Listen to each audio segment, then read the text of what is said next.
Parents, caregivers can help students who have experienced trauma as they go back to school in a lot of different ways. One of the first and maybe obvious to a lot of people would be to establish good routines. What does the nighttime, bedtime routine look like? What does that ritual look like? Is it a bath? Is it brushing teeth? Is it sitting down and reading? Maybe a prayer time before bed, something like that, and get a good routine established at night.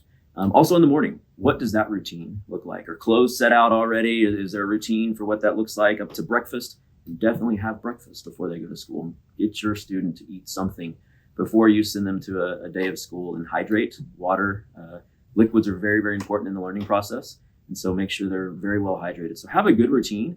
And that even goes after school. I see a lot of parents who a lot of times will want their child to come home and immediately start hitting their homework. Maybe if they've experienced trauma, maybe if they're just coming off a long day of school, they need some time to just kind of relax and debrief.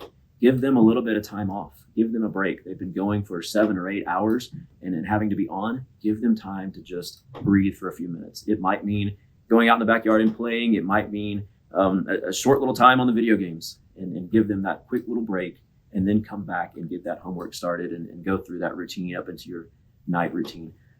Support. Let your child know that they're there. Always having good conversations. You can use that car ride to and from school, if you drive them to school, as a way to ask good questions about the day. How did it go? What was your favorite thing about the day today? Just simple questions that you can let them know that you care, and then ask how they're doing. Always use that time to ask how they're doing, and give them that opportunity to respond.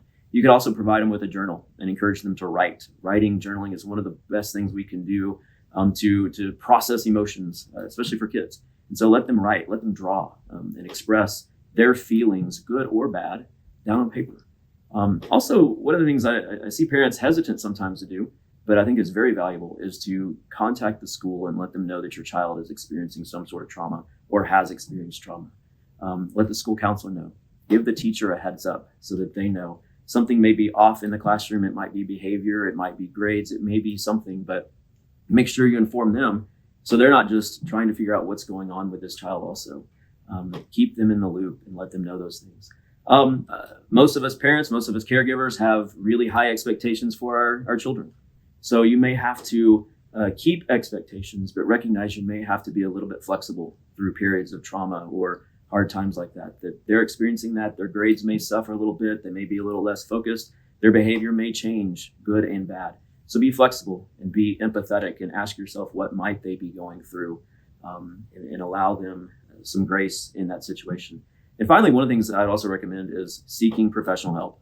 If you know your child is experiencing trauma or has experienced trauma and they haven't had any help, find a local counselor. Find somebody that they can go talk to and work through that experience and process those emotions in a good, healthy way.